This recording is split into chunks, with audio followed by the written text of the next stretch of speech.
On today's episode, I sit down with a good friend of mine, Frank Savannah. Frank's a great guy, big personality, and he's going to tell us about what got him started in boxing. He reminisces on his career, and he's going to tell us a story of a time that he was broken in the ring. Enjoy.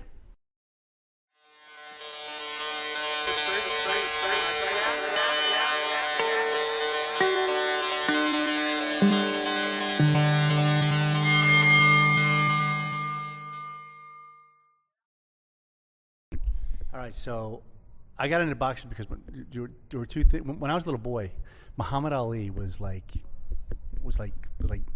my idol. I remember my father loved boxing and he loved NASCAR. Right, so there were no NASCARs that I could drive around, but you could always put on a pair of boxing gloves and punch things. Right, so things just kind of evolved over the years, and I mean I remember going in backyards with my buddies, and we would put winter mittens on, and they were bigger and more puffy, more padded back then, but they're almost like the MMA gloves that they use for sparring now, and we used to just swing away. But even then, right, I used to beat the crap out of my friends. So then also when I was 13 years old, they opened a boxing gym up in Brick PAL, so I started going there, and I was there for, I don't know, a few weeks. Back then, it's not like now. Like they wanted to throw you in there pretty quick and see what you had. So they threw me in there. I was 13 years old. They put me in with a 17-year-old. And I remember going in there. The only thing I really knew how to throw at the time was a 1-2. So I hit him a 1-2, and I caught him pretty good. And he proceeded to beat the snot out of me from ring post to ring post. I mean, I'm 13. He's 17. He's beat the crap out of me, So when it was all over, I was just about, honestly, I don't want to do it anymore. So I go home, and my father says to me, well, it's a really rough sport. If you don't want to go back anymore, you don't have to. And if he hadn't handled it that way, if he would have told me I had to go back, that's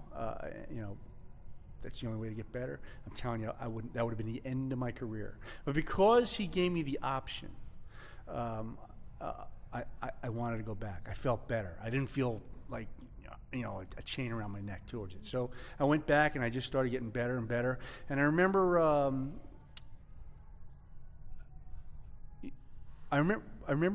sometimes when I knew I had to spar tough guys. I remember when I used to go in there and spar guys. There were certain guys I knew I had to spar. I get try butterflies every day, So, 2 to 3 times a week, I'm getting butterflies before going. And a lot of guys can't handle that. But I wanted to fight more than I was nervous. I wanted to learn how to fight more. I wanted to be famous. I wanted to be like Muhammad Ali, And so then I ended up coming around, I'm sparring bigger kids that have been in the Golden Gloves, or they're bigger than me, they're older than me, they're stronger than me, and I was starting to do pretty good. But I ended up having my first fight when I was 15 years old, and I remember it was May. It was in South River, Knights Columbus, and I fought a kid who was about a year younger than I was. And I remember thinking to myself, I don't know, kick this kid's rear end, So I'm thinking I'm doing all this sparring with these bigger, more experienced fighters. I have nothing to worry about. And I got to tell you, we got in there, and it was a war. We just traded punches until, we couldn't keep our hands up anymore, So after that, then I started getting really nervous before fights. I wasn't nervous before that fight, but I was nervous every fight after. As a matter of fact, for about my first 15 fights, amateur fights, I would dry heave in between rounds every single fight. Trainers trying to give me instructions, and I'm dry heaving, trying to. Just out of nervousness? Oh yeah, absolute complete nerves. Yeah. So the first fight was a real introduction into what a fight really was, and then so like I said, I don't know if I explained it enough, but I wasn't nervous before the first fight, but I was nervous every fight afterwards. So I ended up winning that fight. It was my first fight, and then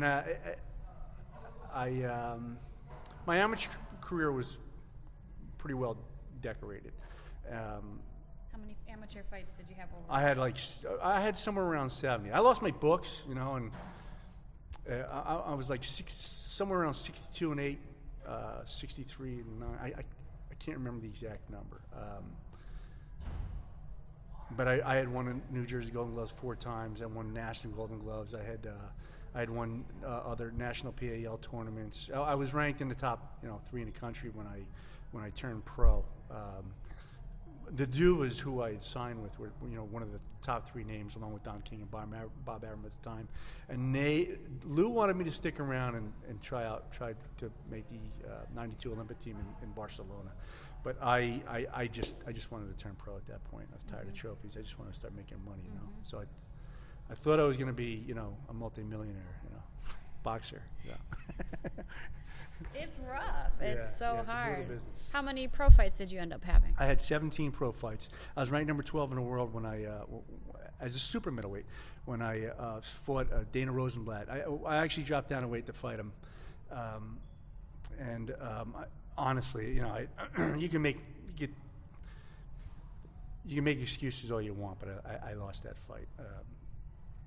And that was a main event on ESPN. It was kind of cool, though. It was like the last boxing card they had in the Boston Garden.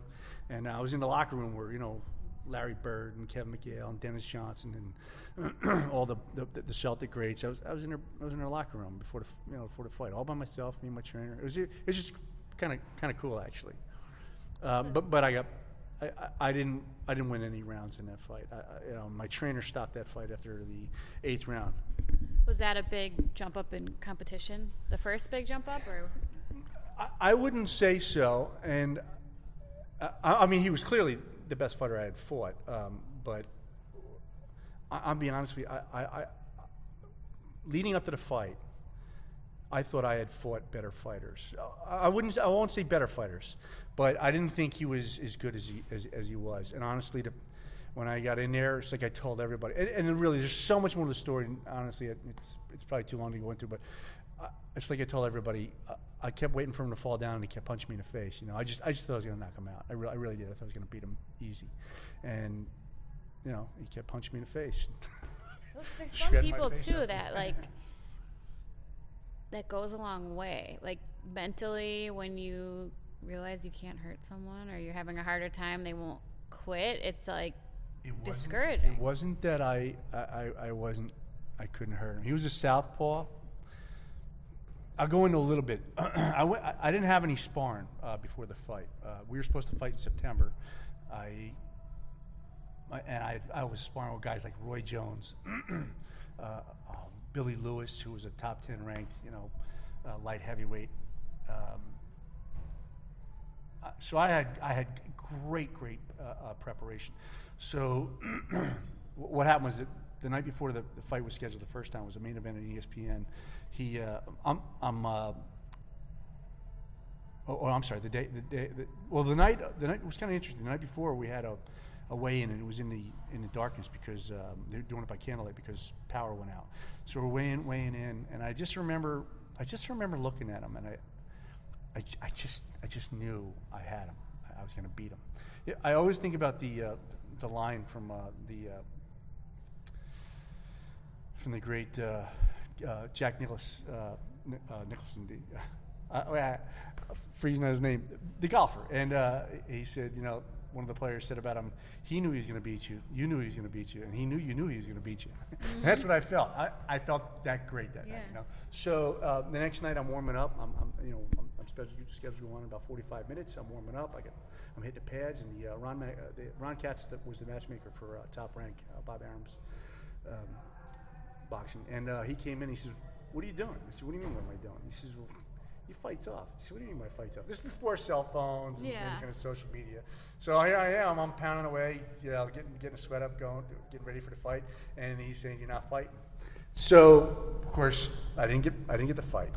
I go, and I tell you, it was kind of strange. It was I went home for a couple of days, and they brought me back, and they said, "Okay, we have you rescheduled for another main event on ESPN." And Chad Parker was his name, I believe. And I just couldn't get back up. I don't know how to explain it. I couldn't get back up mentally. So, but I was training. I was in great shape. So about a week before the fight, one of my last sparring sessions, I got clipped, split my eye open, and so they pulled me out of the fight. So I didn't, I didn't stop training. I kept training. I was obviously very discouraged at that point, and I had numerous injuries over the last 2 years. I had only had 4 fights in 2.5 years. So then I stayed in the gym. I stayed training. They rescheduled my fight with Dana Rosenblatt for December 15th. And this time, when we got to the weigh-in and stuff, I knew he was ready. Like I could see it in his face that he was ready. But at that point, I thought it doesn't matter. I'm going to kill him. But I hadn't had any sparring, let alone against Southpaw. But so just 2 weeks before the fight, my first sparring session, I got my eyes split right open again. So I thought, you know what, I'm going to fight anyway. So I had stitches inside. There was 2 layers of stitches inside and then the outside. They ended up, you can't fight with stitches obviously, so they took the outside layer off. But it didn't take long for the cut to open right up. So I knew within the first 2 rounds that I was having a hard time with him. I couldn't figure out where to, I kept trying to remember to put my feet outside of his feet. That's stuff that has to be natural. That's why you spar southpaws before a fight, So I was having a hard time. I remember being in a clinch. I kept ducking down to the right, and then we'd be in a clinch, and he'd be on the side of me, and I kept trying to stick my foot outside of his foot. Like that's going to do me any good when I'm in a clinch, right?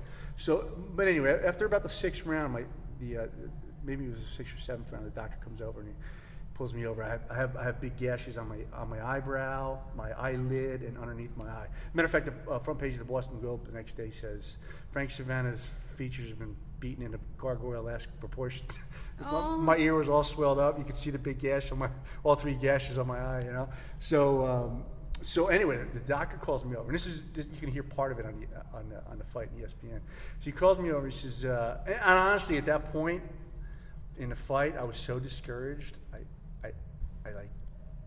I was kind of broken, and the only thing I had going for me was that I could last the rest of the fight. But I was hoping maybe the only hope I had was maybe in the late rounds I can bring him back. So the doctor calls me over. He's looking at my cuts. And the first thing I said to him on my way over, because I got mad because I thought he wants to stop this fight. And I looked at him and I said, "You stop this fight." And you can hear that part on ESPN, but you can't hear the part where I say, "I'll kick your ass." So and that's what he did. He laughed. So he says, "Okay, I'm gonna let you keep going." So after that was over though, I think it was another round. I come back to the corner. My trainer's saying, I'm gonna stop this fight, and I was shocked. I had never been stopped in my life, not in the amateurs,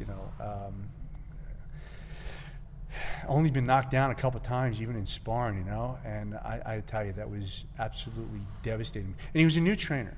I'd only been with him for 2 fights, less than a year. Yeah, I got to tell you, if my other trainer had done that, I would have killed him right in a ring. But he just caught me off guard, and I broke, and I never ever recovered. And I've talked to other fighters about that, and they'll tell you that that the one thing that you absolutely, it's one thing if I got knocked out cold, but I didn't. It was just he just thought I was taking too much punishment. Do you feel like, because he was new, he didn't really know you? Oh, absolutely. He never would have done that. If it was my previous trainer, he never would have stopped it. He wouldn't have. And Frank Yeager was just talking about this on Joe Rogan. Any fight that he's had stopped, he hasn't been out. He's just he wants that chance to get out of it, and that's what fighting is that ability to get out of a bad situation. And obviously he's proven time and again. Honestly, when you look at Edgar's fight, and especially this first one with Gray Maynard, or maybe even the second one, there were times in those fights where if the ref had actually stopped it, it wouldn't have been a bad call. But thank God, he didn't, because he won a championship because of it. I mean, it's knowing that's what's hard about being rough too, is knowing the type of fighter. Oh they are, yeah. There's certain fighters you got to give the benefit. Oh of the yeah. Because I mean, not that it. I mean, should you protect them? Right. I don't know. It's not like fighters don't die in a ring. You know what I mean? Or I wouldn't want to be a rough. That's a tough call to make. Yep, absolutely. Yep, because you really can't win either way with that. Yeah, it's tough being a ref for that reason. So you never, you couldn't mentally recover from that fight? You know what? For 2 years of my life, after that, about 2.5 years, it's funny what pops into your head. Because I remember the next day I come home, right? I got a story about the doctor, and the doctor was a masochist, I swear, he just liked to hurt you. Anyway, even from flying home, I didn't have any stitches because I wanted this doctor to stitch me, you know. And I remember the doctor, he liked to hurt you. I really believe that. And so he used very little Novocaine. But I remember him literally, you know, my eyes were, especially my eyebrow, which had been open numerous times. I remember him putting just a little bit of he didn't want it to swell, so he only used a little bit of Novocaine. And so I got to remember, he was pulling the scabs out of my eyebrows, right, at my cuts. You know, he had to open them so that he could stitch them shut. You can't close them with stitches, you know. So I remember things like that. I don't know why I'm telling you, but I remember him doing it, right. And I remember you could literally feel when he's stitching you up. You could feel the skin pop. I could feel my skin pop, especially on the eyelid, because they're the worst. They hurt. And man, I'm gripping that thing. I just remember thinking, I'm gonna bend up bars on that thing. You know? Now where were we? Because I forgot. You said you were going home after the fight. Oh yeah, you know it's funny with things you remember, because the next night I actually went to TGI Friday by the Monmouth Mall. Back then it was, you know, a really busy place. I went with my cousin, you know. So I'm you know, you don't think even people would even recognize you, you know. I'm not thinking that, and I'm still dejected. I'm brokenhearted, you know. Yeah. So I just remember opening the door, and the hostess goes, "Oh, you were on TV last night," and all I kept thinking was, "Yeah, but I lost." But they didn't care, you know. So it was just it was pretty cool experience. They ended up, you know, buying my dinner and stuff, you know, which was really. People still. Well, they still respect admire that. You. I mean, not everyone, but. People will still admire you when you lose. I remember losing a fight and walking out, and this little girl that trained at the gym was like so excited about it. I'm like, sure. You know what? It really, truly is. You know, when you're around fighters all your life, you know, and that's what we are for the most part. We're around other fighters, right? You don't realize that people look at you differently. I mean, of course, you're going to have your critics that just want to beat you down, who have never put on a pair of gloves in their life. But you don't realize necessarily that other people look at you a little differently. I didn't know that until I had to go back to work in the real world, and all of a sudden people go, oh yeah, a boxer. Well, they put you on a pedestal. I've said and they're afraid of you too. Before is that in other episodes that it's not that we're more fearless. Like I like that you said you're afraid. Oh yeah. I am so afraid of fighting. Like it's one of my biggest fears. But I would just do it anyways. Yeah. And that's why I do this. I like hearing people's emotions going into it for people to see that it's actually a really vulnerable, scary thing to do. Getting your butt whooped in front of people is absolutely. And knowing you could fear possibly get knocked out. And you know, even like Roy Jones, I remember Roy Jones is like the best fighter I've ever been around in my life, boxer, just hands down. And I could tell you stories about other fighters telling me the same thing. But I remember Roy Jones used to talk about, you know, being afraid of, you know, getting killed in a fight. And it's true. And every single training camp you ever had, that goes through your mind. And because there's always, you know, a handful of boxers every single year that die as a result of injuries sustained in a fight. You know, I'm surprised it doesn't happen more.